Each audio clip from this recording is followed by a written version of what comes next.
Let me also bring in now Gunjan Jain, President of Nuts and Dry Fruits Council of India, joining us. Gunjan, thank you for being with us. What do you make of this big announcement of GST reforms, which of course now has come into effect from today? How beneficial is this going to be for companies under your association and also overall for consumers in India? Thanks, Brian. First of all, thank you for this opportunity and a very good afternoon. I think this is one of the greatest moves that our Honorable Prime Minister and Finance Minister and GST Council could have done. Nuts and dried fruits are basically nature's health pills. They are the healthiest of all ingredients, whether it is for your heart health, for your brain health, for your overall general immunity. And COVID has actually proven that. So, whether it is almonds, walnuts, raisins, pistachios, pistachios are complete plant protein. So these are protein powerhouses. It is great that our government understood it and brought it down from the level of 12% to 5. It has just made it more affordable, a healthy product that India desperately needs.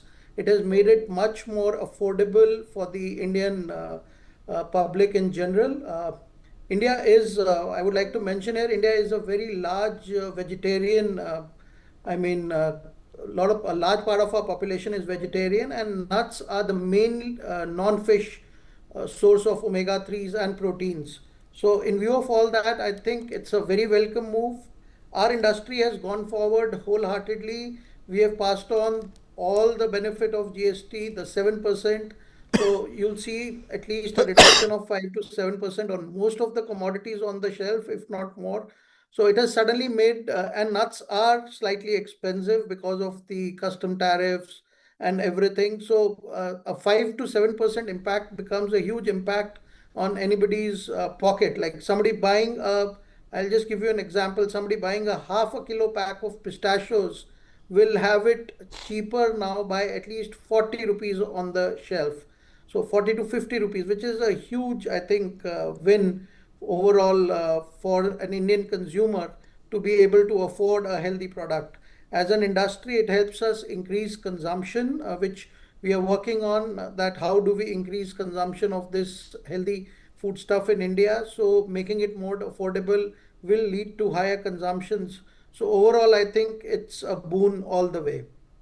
Okay. Let me also ask you, Gunjan, about, for consumers, how big a boost this is going to be. Do you believe this is going to increase spending now, this, festive season? Are we going to see, a big bonanza as far as sales are concerned? Do you see this happening? Of course, as far as dry fruits are concerned, nuts are concerned, this is something which is really used for gifting, and also in pujas during the festive season. So do you, anyways, I'm sure, your industry does see that figure going up quite by a large margin? Not by a very large margin, because there were some nuts which were already in 5%. So like cashews, walnuts, raisins, they were already under 5%. It was the other nuts which were under 12%. So while we will see a boost and there will be a spike, but that spike is normally also there. So we look at it more not just from a festive point of view, we are looking at it from an overall across the year point of view as an increase in sales. Because at the festive time, even if nuts are slightly expensive, since they are used for gifting, since there is a religious relevance in puja and all, so people would still end up buying maybe slightly lower. But that delta will be there, but it will not be as big as a delta that will be overall around the year. So while it is very welcome at the timing of festivals, but I think the gain for this industry is in the long term overall across the year consumption. Okay.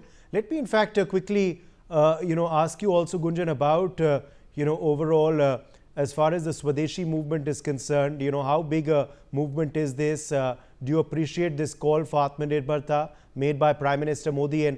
And what do you hope will be the response by consumers and, by people of the country to this? So I like to tell you about our industry, and I think it's a very nice thing that our industry has always been propagating made in India and Atmanirbhar Bharat, because what this industry does is whatever unfortunately India doesn't grow today, even that we import in raw form and we process in India. So unlike any other country where they will import a finished product, Indian importers of nuts and dried fruit import raw material, and then the whole processing of that, the whole value addition, everything is done in India. So this industry, in fact, has been trying to do as much make in India as possible. And the other stuff that we as the council, Nuts and Dried Fruit Council, are working on and have been requesting the government is how to grow more in India, how to grow these nuts, which are great return to the farmers, even have them grow more into India. India has the horticulture climate to be able to grow all these crops. It just needs a little more help and push from the government, and it will become more Atmanirbhar as our Prime Minister has envisioned. So we just need that support from the government. Our industry is totally ready, and we will work. I mean, we'll not leave any stone unturned to make it as much Atmanirbhar Bharat as possible, because we do believe that I mean there is more need for value creation in India than anywhere else. Okay, let me thank you there for joining us with your perspective on this big story, Gunjan Jain. Thank you.